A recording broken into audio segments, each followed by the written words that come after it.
I heard the sound of ceramic shattering before I even entered the living room. It was a sound I knew instantly, a sound that seemed to vibrate through the very floorboards of the house I had scrubbed on my hands and knees for 40 years. It was the sound of my heart breaking. I ran to the kitchen doorway, my hands still wet from washing the dishes that weren't mine, and there she was. Brenda, my daughter-in-law. She was standing by the kitchen island, dusting her hands off over the tall stainless steel garbage can that she had insisted we buy because my old plastic one was an eyesore. Inside, among the wet coffee grounds, eggshells, and orange peels, lay the jagged blue shards of the porcelain urn, the urn that held the only physical thing I had left of my husband Thomas. "Oops," she said without even looking at me. Her voice was flat, devoid of any warmth or apology. She didn't look sorry. She looked annoyed, as if the urn had personally offended her by existing. "I told you, Margaret. That dusty old pot was cluttering up the mantel. It brings bad energy to the space. It doesn't fit the aesthetic. I'm doing a minimalist refresh, and frankly, it was just gathering dust." I fell to my knees. The impact on the hard linoleum sent a shock of pain up my legs, but I didn't care. I didn't care about the coffee grounds staining my apron.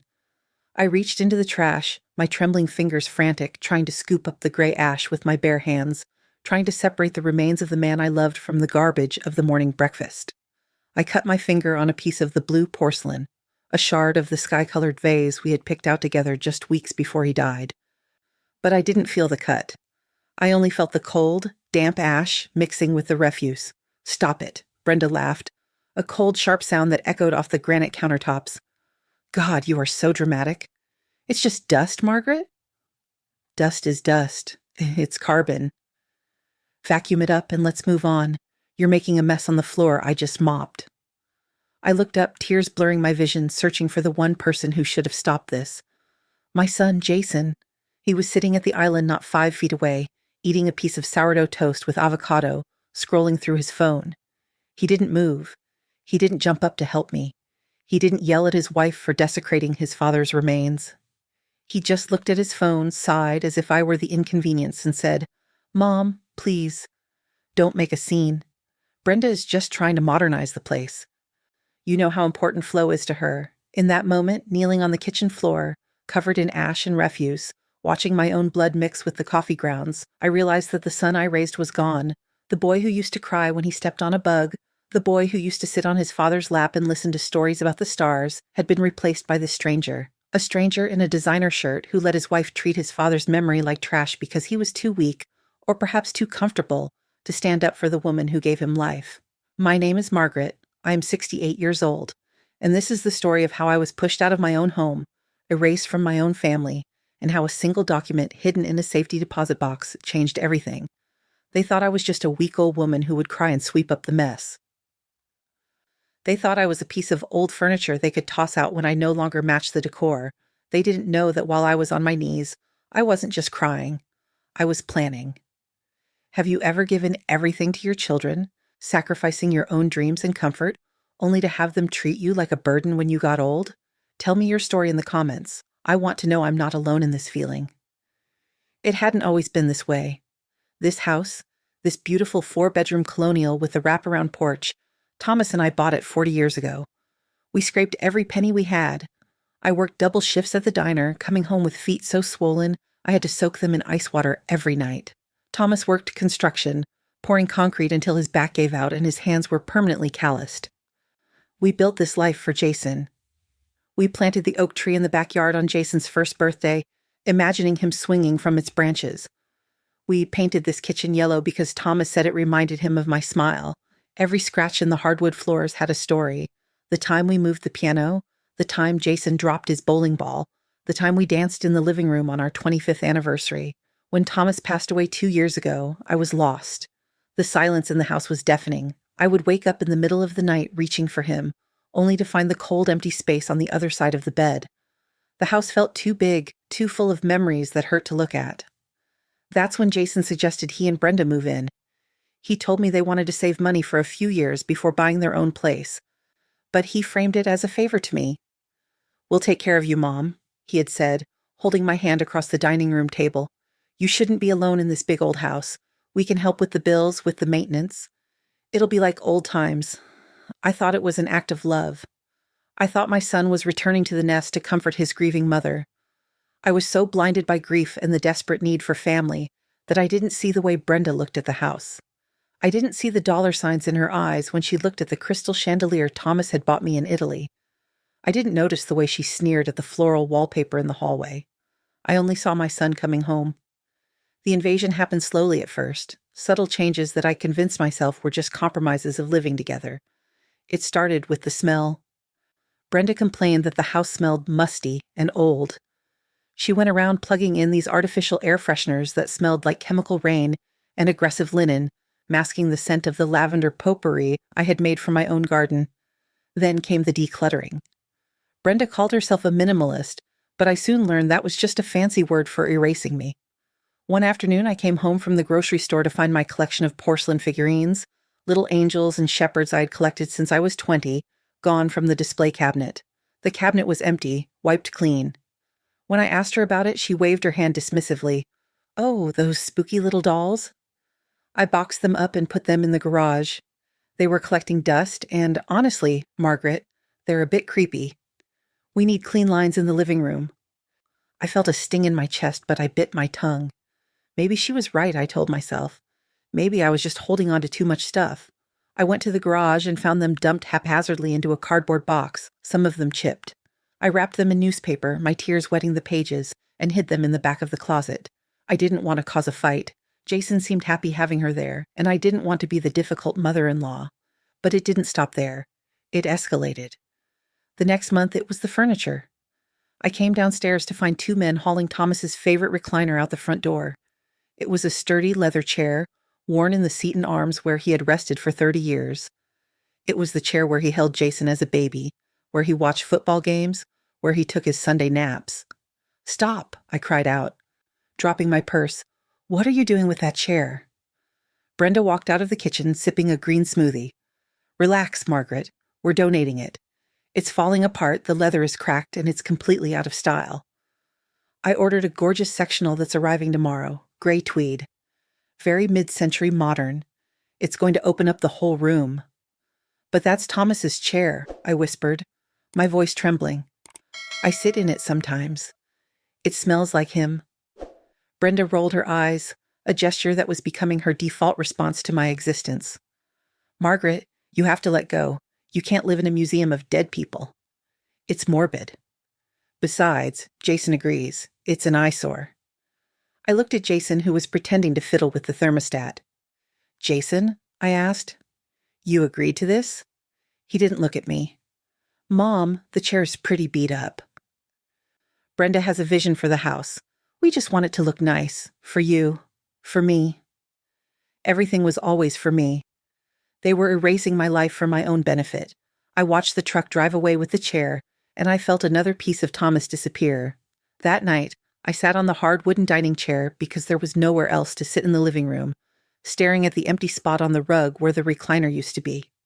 The rug was lighter there, preserved from the sun, a ghost of the furniture that had been. By the 6th month, I felt like a guest in my own home, a guest who had overstayed her welcome. I was relegated to the smallest bedroom downstairs, the one that used to be the sewing room, because Brenda said my master bedroom upstairs had better light for her yoga practice, and Jason needed the space for his home office. They took the master suite, the room Thomas and I had shared for 4 decades, and I moved into a room barely big enough for a twin bed. I told myself it was fine. My knees were getting bad anyway. The stairs were hard. I was rationalizing my own displacement, but nothing prepared me for the urn. The urn was the final line. It sat on the mantel above the fireplace, the center of the home. I talked to it sometimes in the mornings when the house was quiet, telling Thomas about the weather or the birds at the feeder. It was my anchor. And now, it was in the garbage. I stood up from the kitchen floor, wiping the ash and coffee grounds onto my apron. I looked at the mess on the floor, the gray smear against the pristine white tile Brenda loved so much. I didn't clean it up. For the first time in my life, I left a mess. "Where are you going?" Jason asked, finally looking up from his phone, his voice tinged with the annoyance of someone interrupted. "You have to clean this up, Mom. Brenda just had the cleaners here yesterday." "I am going to the bank," I said quietly. My voice sounded strange to my own ears, steady, cold, detached. It was the voice of a woman who had nothing left to lose. "The bank?" Brenda scoffed, leaning against the counter, looking at her nails. "What for?" "You don't have any money. Jason pays for the groceries. You barely cover your own prescriptions with that little Social Security check." I turned to look at her one last time. I memorized her face, the smug set of her mouth, the cold calculation in her eyes. I looked at my son, who had gone back to chewing his toast, oblivious to the fact that his soul was rotting from the inside out. I touched the silver locket hanging around my neck, hidden beneath my blouse. It was a heavy, tarnished silver heart that Thomas had given me on our first anniversary. Inside wasn't a picture, it was a key. A small, brass key that hadn't been used in years. "I'm going to make a withdrawal," I said, "and when I come back, we are going to have a talk about who exactly this dust belongs to." I grabbed my coat from the hook, my old beige trench coat that Brenda had tried to throw out twice because it cluttered the entryway, and I walked out the door. I slammed it behind me, a sound that echoed with finality. I got into my car, a 10-year-old sedan that Thomas had kept running with his own 2 hands. It smelled like old upholstery and peppermint. My hands were shaking so hard, I could barely get the key in the ignition. I sat there for a moment, gripping the steering wheel, breathing in the scent of the car, trying to stop the tears. I looked down at my hands. They were still stained gray. I didn't wash them. I wanted to remember. The drive to the bank was a blur of gray sky and leafless trees. It was November, and the world looked as dead as I felt. I thought about the day Thomas and I opened the safety deposit box. It was 30 years ago. We had just paid off the mortgage. Thomas had handed me the key and said, "Margaret, this is for the rainy day we hope never comes. But if it does, if I'm not here and things get bad, everything you need is in that box. Promise me you won't touch it unless you have to." I had promised. I had forgotten about it for years. Even when he died, I didn't open it. I thought I had everything I needed. My home, my son. But I was wrong.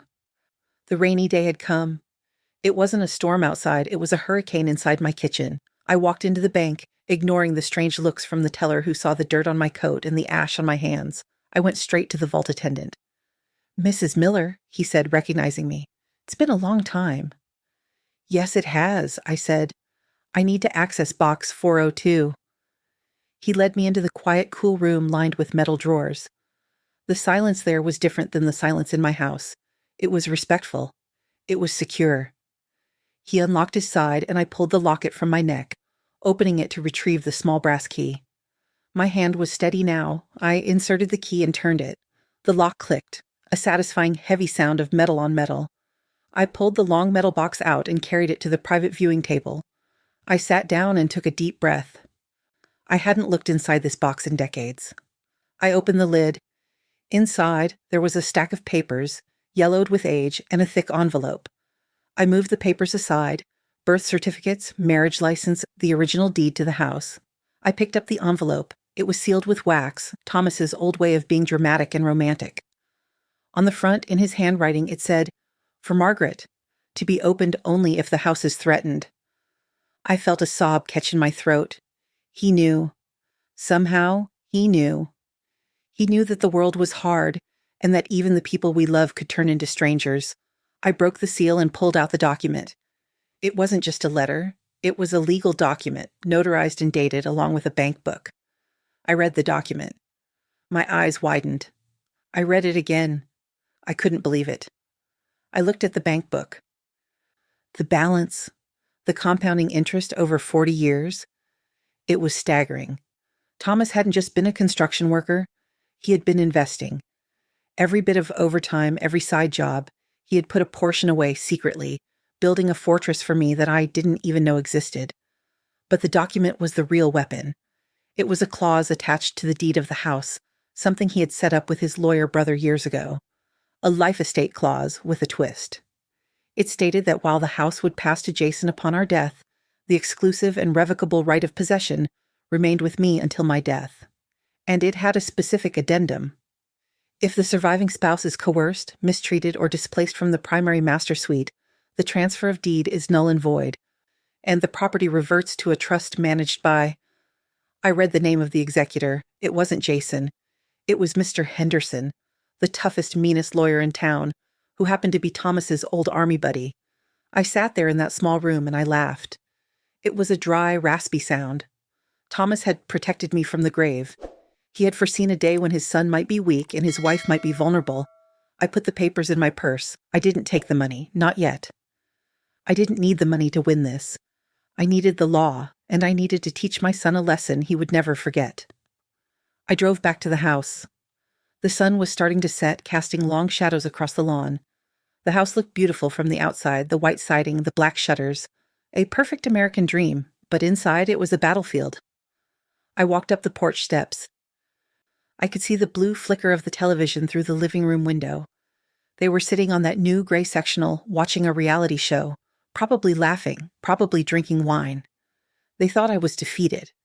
They thought I was gone to cry at the bank or maybe to beg for a loan. I unlocked the front door. The air freshener smell hit me instantly, that cloying ocean breeze scent. I walked into the living room. They didn't even turn around. "Did you get your little withdrawal?" Brenda asked, her eyes glued to the TV. "I hope you brought dinner." "I'm starving and the kitchen is still a mess." "You really need to clean that up, Margaret. It's unsanitary." I stood in the center of the room, clutching my purse. I looked at the spot on the mantel where the urn used to be. It was empty, clean, minimalist. "I didn't bring dinner," I said. Jason sighed, pausing the TV. "Seriously, Mom? You've been gone for 2 hours? What were you doing?" "I was visiting your father," I said. Brenda laughed. "In the trash can?" "That's grim, Margaret." "No," I said, reaching into my purse. "In the details." I pulled out the document. I didn't shout. I didn't cry. I walked over to the coffee table, a glass and metal monstrosity that had replaced Thomas's oak coffee table, and I slammed the papers down. The sound was loud, sharp, like a gavel striking a bench. "Read it," I said. Jason looked at the papers, then at me. "What is this?" "It's the eviction notice," I said. "But not for me." The silence that followed was heavy. It was the silence of a bomb that has landed but hasn't detonated yet. Jason picked up the papers. I watched his eyes scan the lines. I saw the color drain from his face. I saw his hands start to shake. "Mom," he whispered. "What? What is this?" Brenda snatched the papers from his hand. "Let me see that." She scanned it quickly, her brow furrowing. "What is a revocable life estate? What does null and void mean?" "Margaret, what kind of senile nonsense is this?" I smiled. It was a smile I hadn't worn in years. It was a smile of power. "It means, Brenda," I said, stepping closer to her, invading her personal space for the first time, "that you are sitting in my house. It means that the master suite you are sleeping in is mine. It means that the garbage can you threw my husband into is about to be the only piece of furniture you own." Brenda looked at Jason. "Jason, tell her she's crazy. Tell her this isn't real." Jason looked up at her, his eyes wide with fear. He looked like a child again. He looked at the paper, then at me. "Brenda," he stammered, This is Dad's signature and Mr. Henderson's seal. This is real." "So?" Brenda shrieked. "It's just a piece of paper. We live here. We pay we pay the electric bill."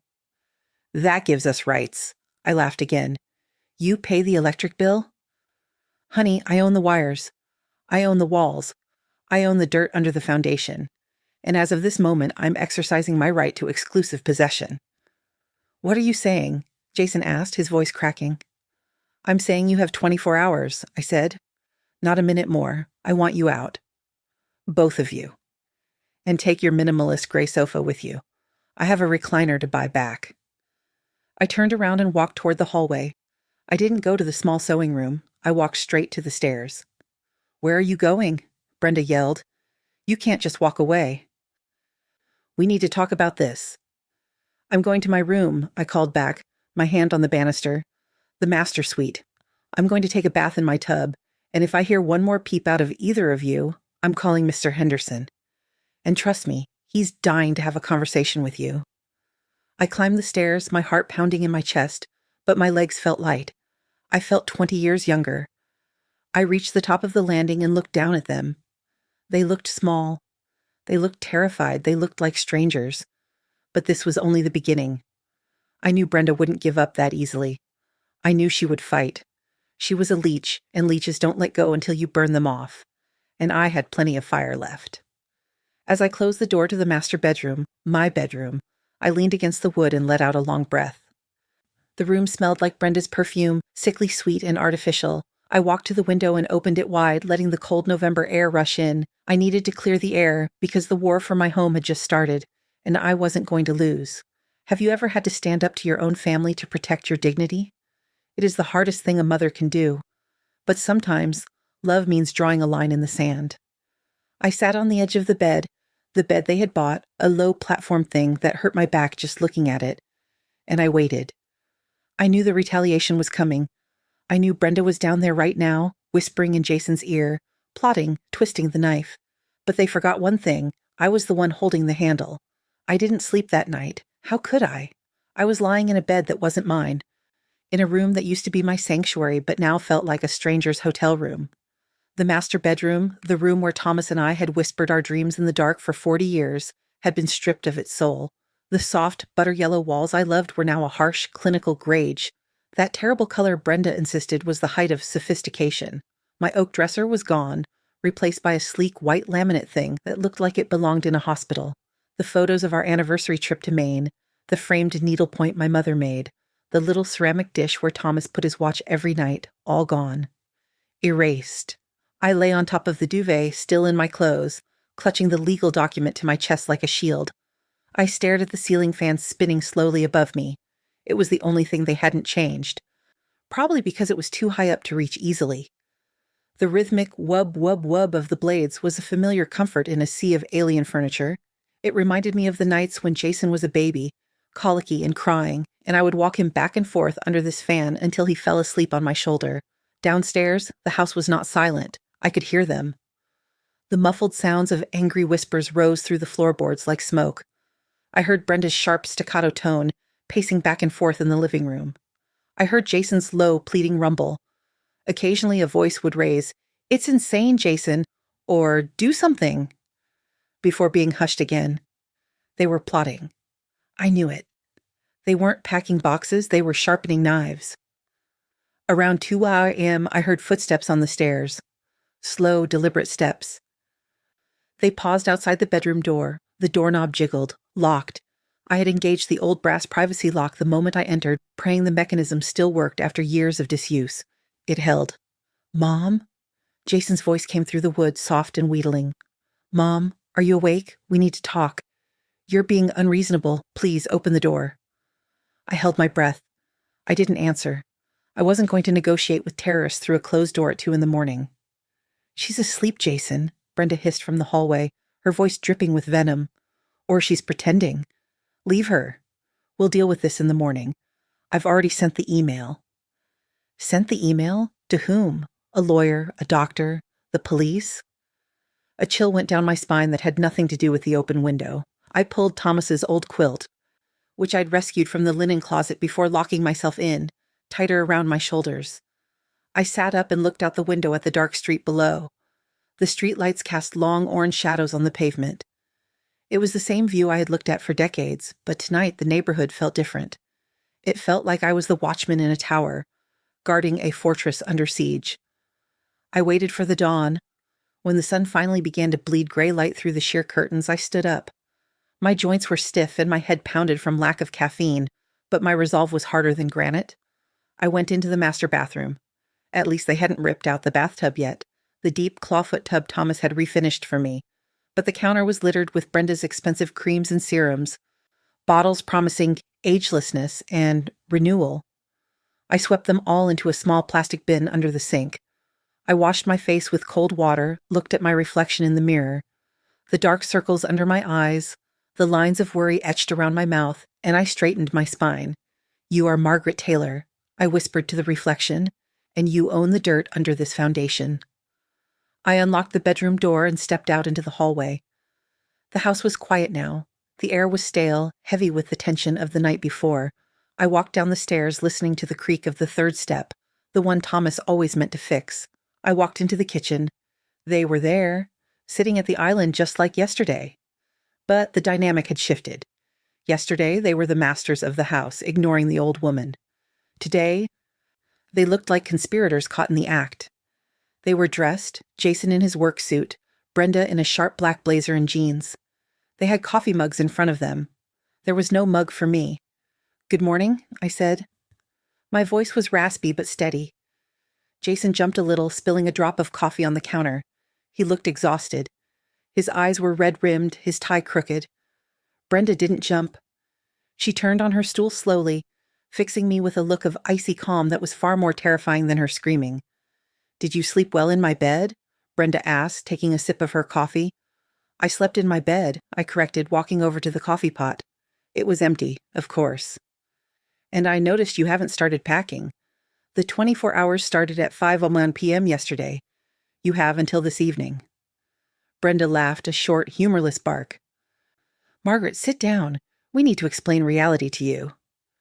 I didn't sit. I leaned against the counter, crossing my arms. "The reality is in the document, Brenda. Which part didn't you understand?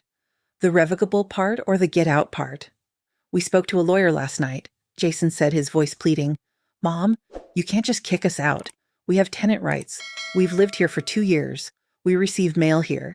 In this state, you have to give 30 days notice for eviction. You can't just throw us on the street." "Tenant rights?" I asked, raising an eyebrow. "Tenants pay rent, Jason. When was the last time you wrote me a check?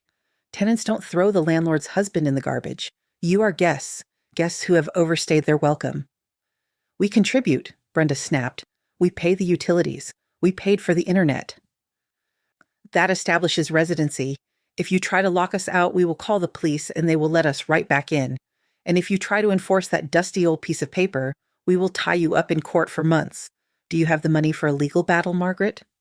"Because we do." I looked at them. They were right about the tenancy laws. I knew that much from watching the news. Eviction was a slow, painful process. They were banking on me giving up, on me being too tired or too poor to fight a long war.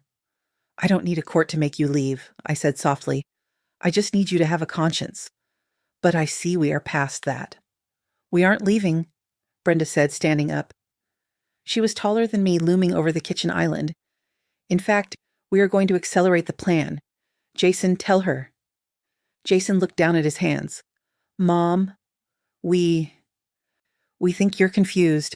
This sudden aggression, the paranoia, hiding in the bedroom. It's not you. We're worried about your mental state." My blood ran cold. "My mental state?" "Yes," Brenda interrupted. "Hoarding trash in your purse? Talking to urns? Thinking a 40-year-old paper overrides the law? It's classic dementia, Margaret. Early onset. We've been documenting it." "Documenting it?" I whispered. "The forgotten appointments." Brenda ticked off on her fingers. "The mood swings, the outbursts. We have a log. And if you force this issue, if you try to ruin Jason's life with this eviction stunt, we will have no choice but to file for guardianship. For your own safety." I stared at them. This was the email she had sent. They were going to gaslight me out of my own life. They were going to paint me as a senile old woman who needed to be managed, locked away in a home while they enjoyed the fruits of Thomas's labor. It was evil. It was pure, calculated evil. "I am not senile," I said, my voice trembling with rage. I am grieving, and I'm angry. There is a difference." "Is there?" Brenda smirked. "Because to an outsider, you look pretty unstable. You're covered in ash stains, you locked yourself in a room, and you're threatening your family with homelessness. How do you think a judge will see that?" Before I could answer, a heavy knock pounded on the front door. Bang! Bang! Bang! Jason froze. Brenda's eyes lit up with a triumphant gleam. "Who is that?" I asked. "I called for a mediator," Brenda said, smoothing her blazer, "just to make sure things remain civil." I walked to the front door, my heart hammering against my ribs like a trapped bird. I looked through the peephole. It wasn't a mediator, it was a police officer, 2 of them. I opened the door. The cold November air rushed in, chilling the sweat on my neck. The officer in front was young, with a buzz cut and a kind but stern face. His name tag read Officer Miller. "Ma'am?" he asked, looking at me. "Are you Margaret Taylor?" "Yes," I said, holding the door frame for support. "We received a call about a domestic disturbance," he said. The caller stated there was an elderly female in the home acting aggressively, and possibly brandishing a weapon. May we come in? I looked back at the kitchen. Brenda was standing there, wiping a fake tear from her eye. Jason looked like he wanted to vomit. They had swatted me. They had called the police on their own mother to set the stage for the incompetency claim. I am the elderly female, I said, drawing myself up to my full height of 5'4", and the only weapon I have is a legal document. Can we step inside, ma'am? The officer repeated. I stepped back. Come in. The two officers walked into the living room. Brenda rushed forward immediately, putting on the performance of a lifetime. Officer, thank God you're here, she said, her voice trembling. She locked herself in the bedroom all night. She's been screaming at us. We tried to get her to eat, but she refused. We're just so worried. She thinks we're intruders. Officer Miller looked at me. I was wearing yesterday's clothes. My hair was messy. I probably looked exactly like the crazy old woman Brenda was describing. Ma'am, is this true? The officer asked me. No, I said clearly. This is my house. My husband passed away 2 years ago. I allowed my son and his wife to live here as guests. Yesterday, my daughter-in-law threw my husband's ashes in the garbage can. I asked them to leave. I served them a verbal eviction notice based on a life estate clause. They are refusing to leave, and now they are trying to intimidate me using you. The officer blinked. He looked from me to Brenda. She threw ashes in the trash? It was an accident, Jason blurted out. It broke. Brenda was cleaning. It was not an accident, I said. And even if it was, the disrespect was intentional. I reached into my purse, which was still on the hallway table, and pulled out the document. Officer, this is a notarized deed addendum giving me exclusive possession of this property. They have 24 hours to vacate. I haven't threatened anyone. I am simply reclaiming my home. Officer Miller took the document. He scanned it. He wasn't a lawyer, but he saw the seals. He saw the dates. He looked at Jason. Sir, is this your mother's house? Technically, my name is on the deed too, Jason said. It passed to me when Dad died. Read the clause, officer, I said. The transfer is revocable upon mistreatment. Officer Miller handed the paper back to me. Ma'am, this looks like a civil matter. We can't enforce an eviction without a court order. However, he turned to Brenda. We also can't remove her from her own home unless she is a danger to herself or others. She seems perfectly lucid to me. Brenda's face tightened. She's masking. She has episodes. She threatened to hit me. I did no such thing, I said. I went to my room to escape your abuse. Officer Miller sighed. Look, folks, it's clear you can't live together right now. Someone needs to go somewhere else to cool off. We live here, Brenda shrieked, losing her composure. We aren't going anywhere. She's the one who needs to go to a facility. The officer's eyes narrowed. He didn't like being yelled at. Ma'am, keep your voice down. Nobody's going to a facility today. Mrs. Taylor appears to be the primary resident and the homeowner of record for 40 years. If you feel unsafe, you are free to leave. We aren't leaving, Jason said, his voice surprisingly firm. This is our home too. Fine, the officer said. Then stay in separate rooms. If we have to come back here, someone is going to jail for disorderly conduct. And usually, it's the person yelling. He looked pointedly at Brenda.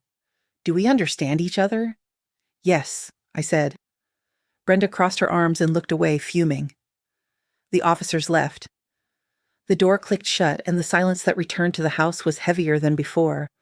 It was the silence of a stalemate. You think you won? Brenda hissed. You just embarrassed yourself in front of the neighbors? Mrs. Gable was watching from across the street. Now everyone knows you're the crazy lady who calls the cops on her kids. I didn't call them, I reminded her. You did. I walked past them, back to the stairs. I'm going to make coffee in my room, I said. I have a hot plate from the camping gear. Stay out of my way. I spent the rest of the day in the master bedroom, a prisoner in my own tower. I heard them moving around downstairs. I heard Jason on the phone talking in hushed, urgent tones.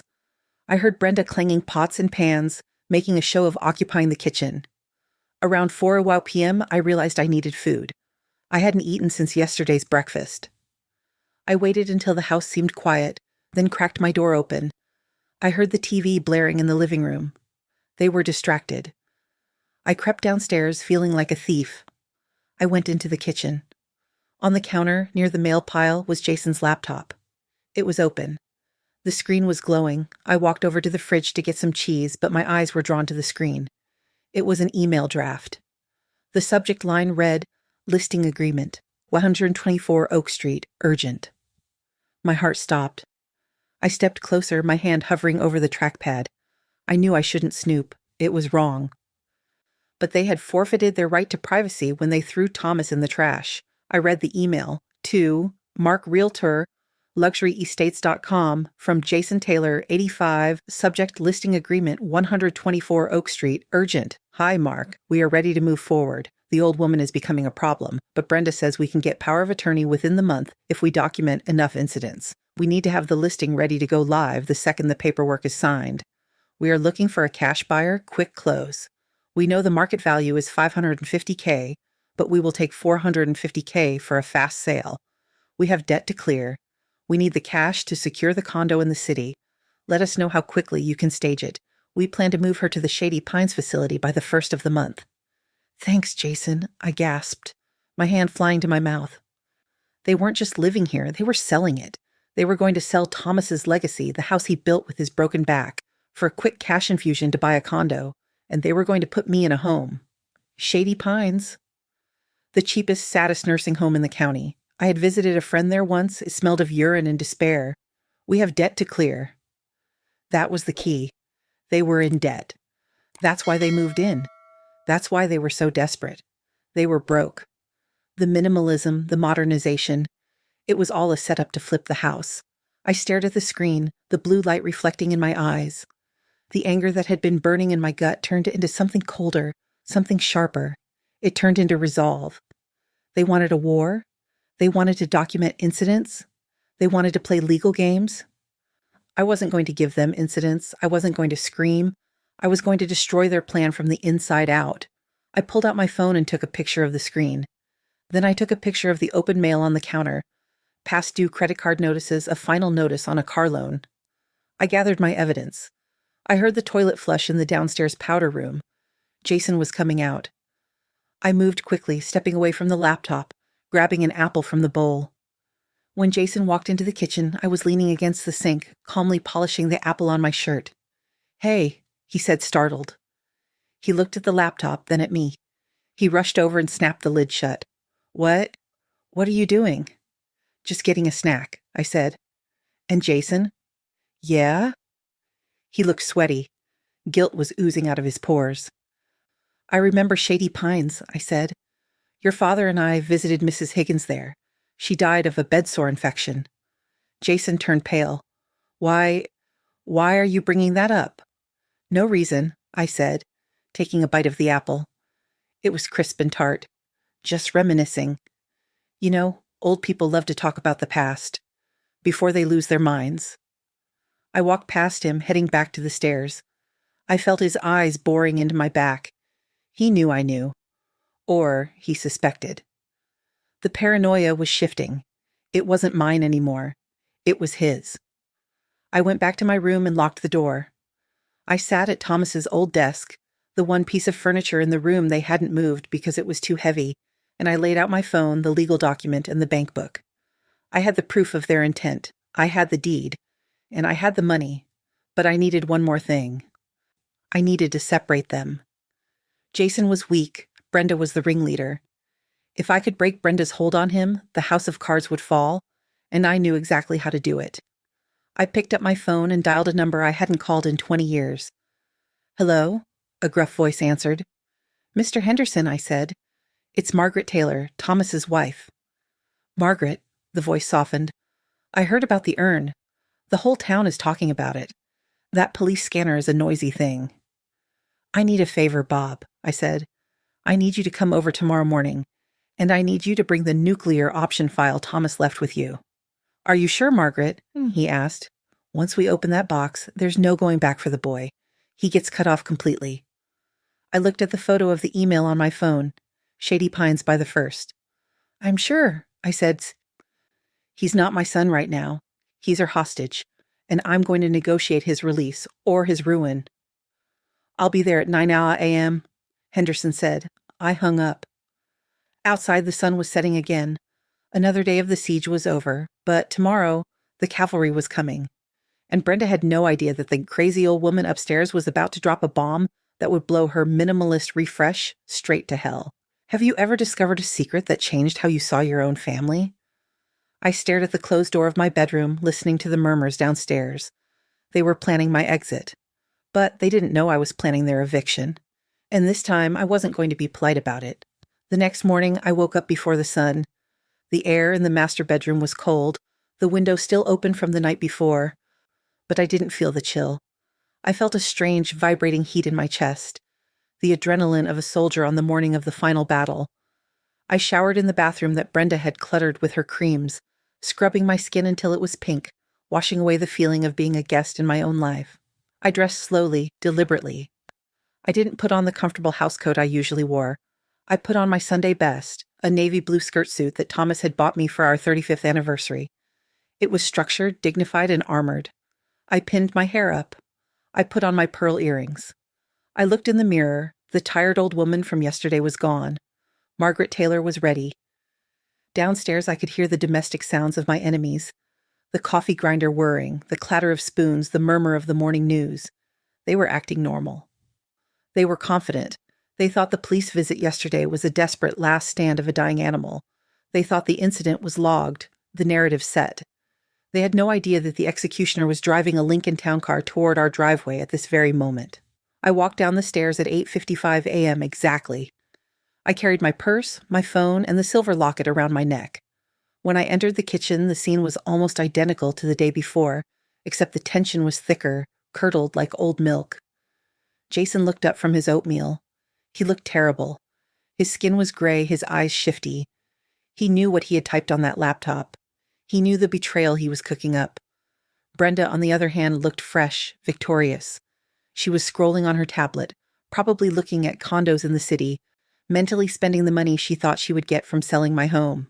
Well, look who decided to join the living, Brenda said, not looking up. Did you pack your bags, Margaret?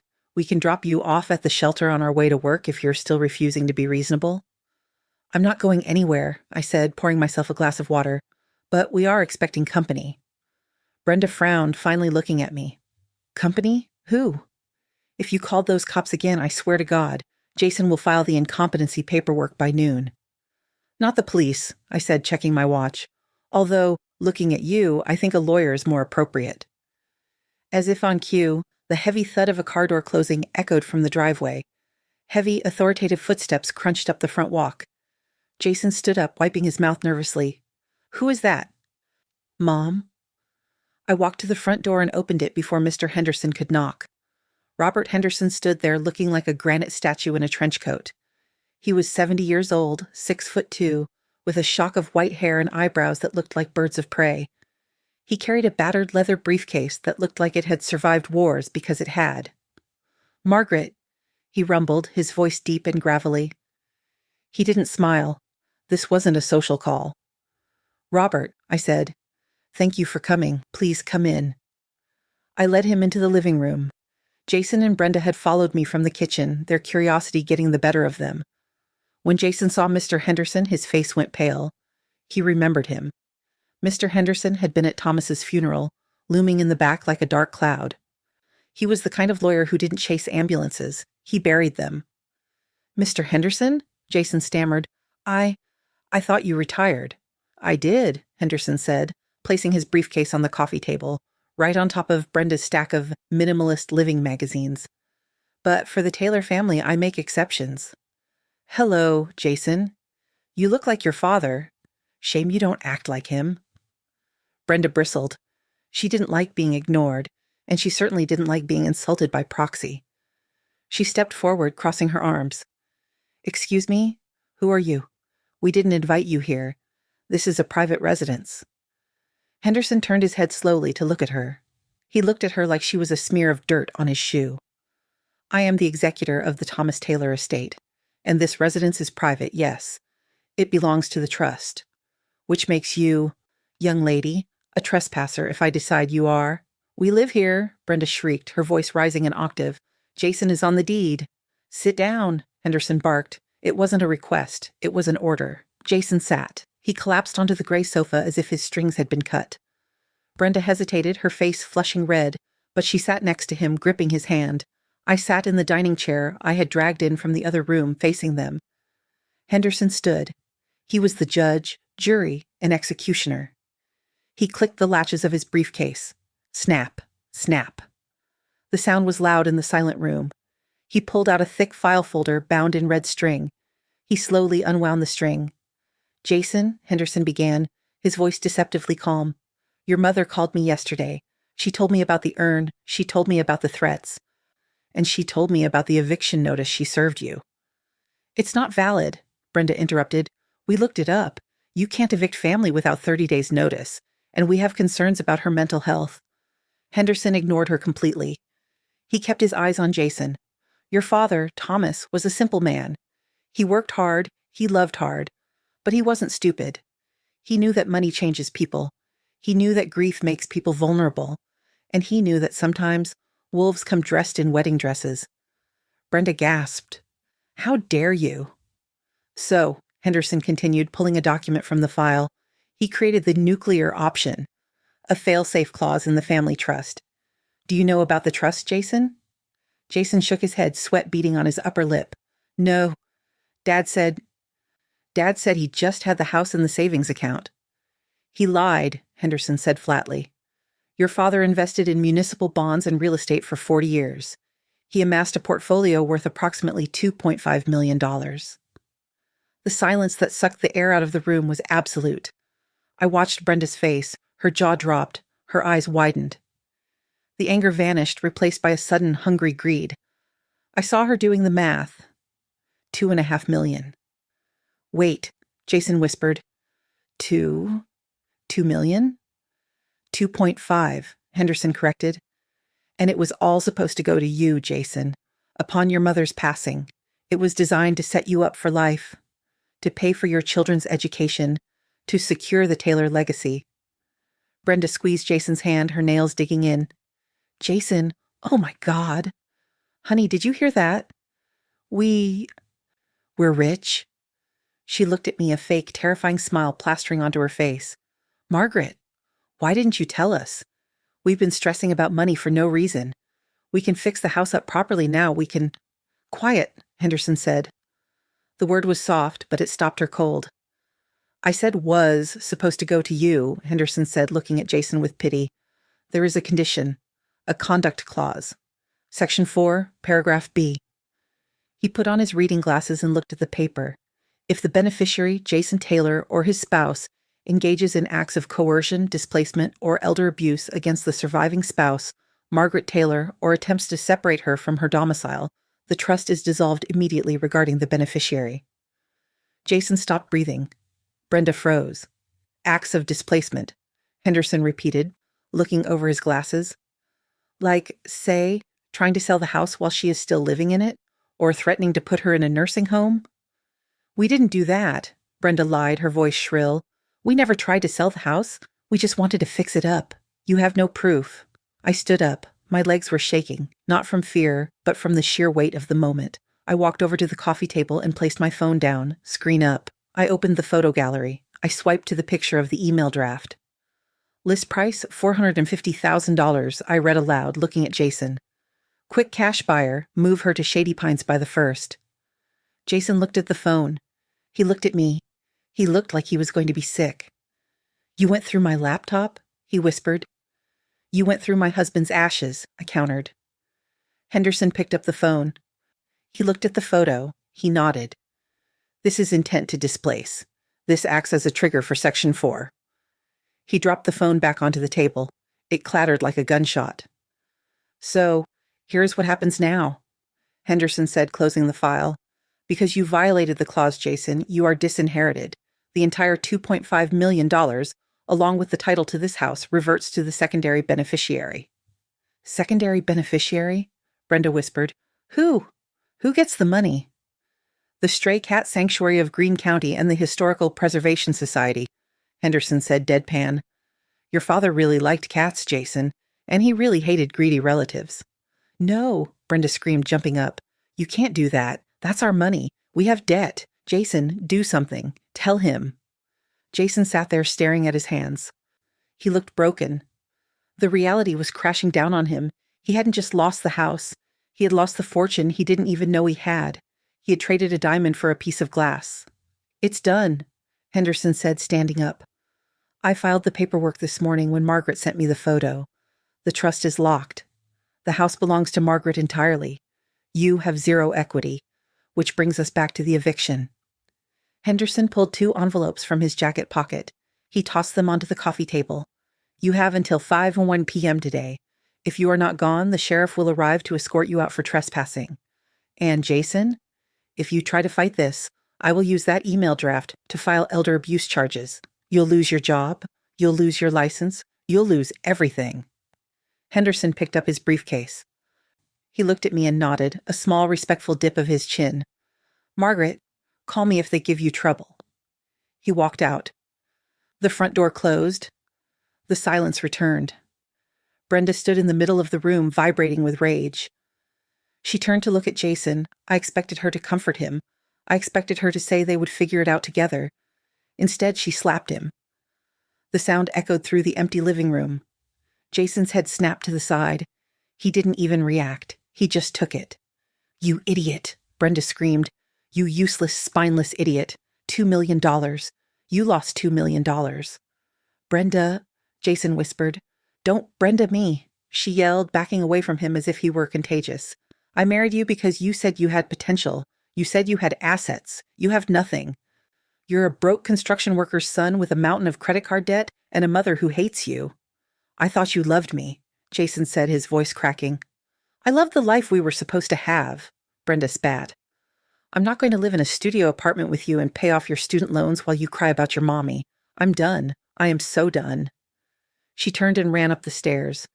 We heard the slamming of drawers, the zipper of suitcases. She wasn't packing Jason's things. She was packing hers. Jason sat on the sofa, his cheek red from the slap, tears streaming down his face. He looked at me. "Mom." I looked at him. My heart wanted to break. It wanted to rush over, hug him, tell him I would fix it. I could tell Henderson to stop. I could give him the money. I could save him. But I remembered Thomas's letter. "Protect the keys. Protect yourself. If I saved him now, he would never learn. He would always be the boy who let someone else clean up his mess." "She never loved you, Jason," I said softly. "She loved what she could take from you, and when there was nothing left to take, she showed you who she really is." "I ruined everything," he sobbed, putting his head in his hands. "I'm sorry, Mom. I'm so sorry. Please, don't make me leave. I have nowhere to go."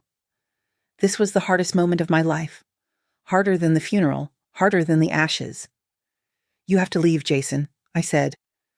He looked up, shocked. "What?" "You have to leave," I repeated, my voice shaking but firm. "Because if you stay here, you will never be a man. You will just be my son who lives in the basement. You broke this family for her. Now you need to go out into the world and fix yourself." "But the money?" he asked. "Is it really gone?" I looked at him. Even now, part of him was wondering about the payout. "It's safe," I said.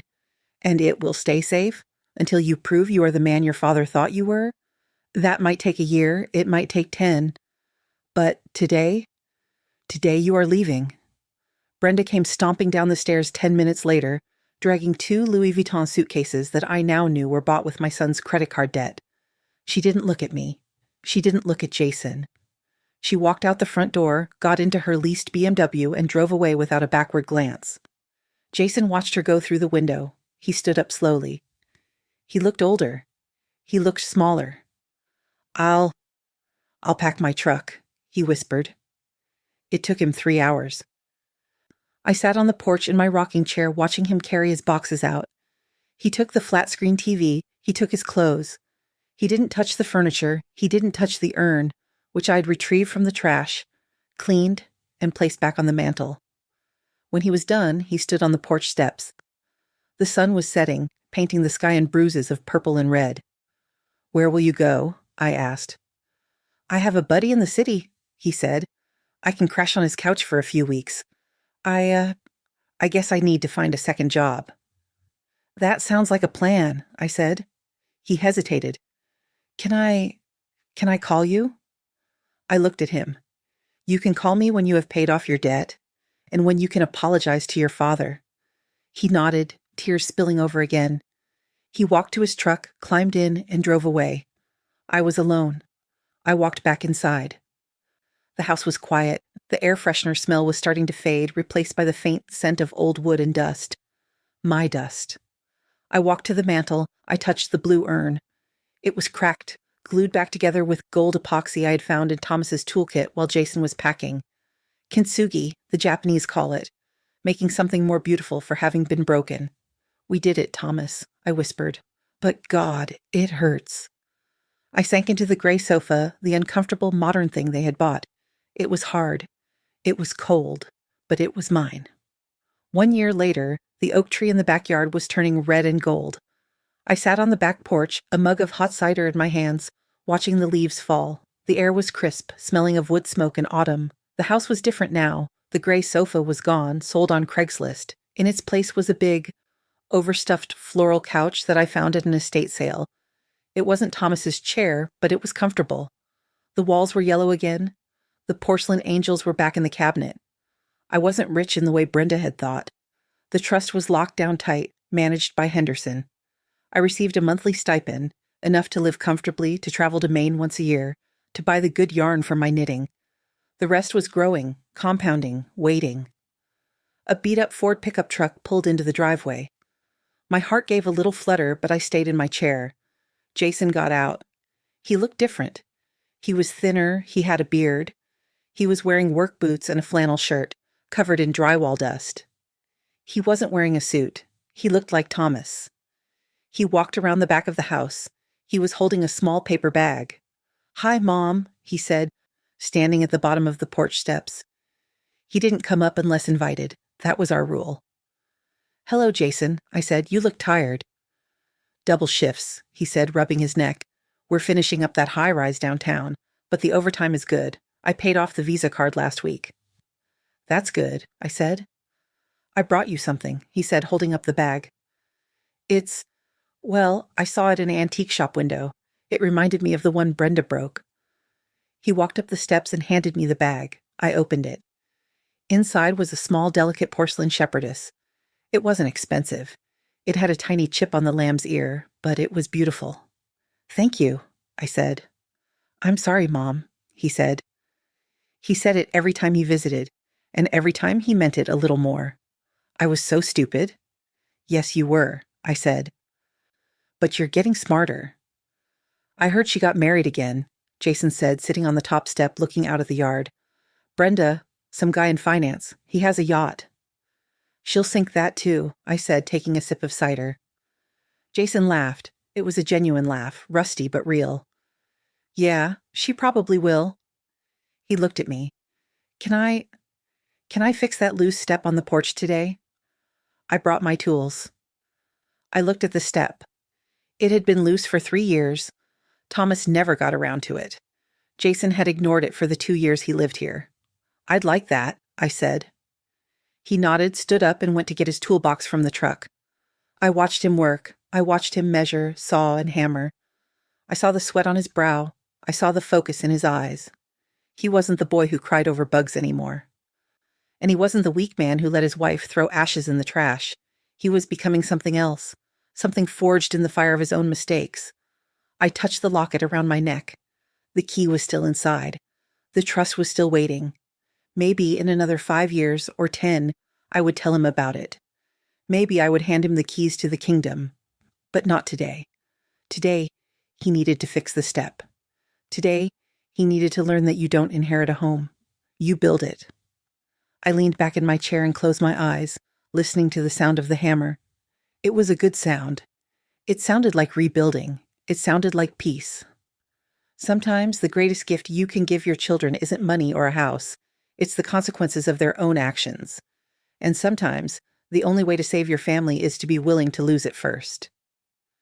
Thank you for listening to my story.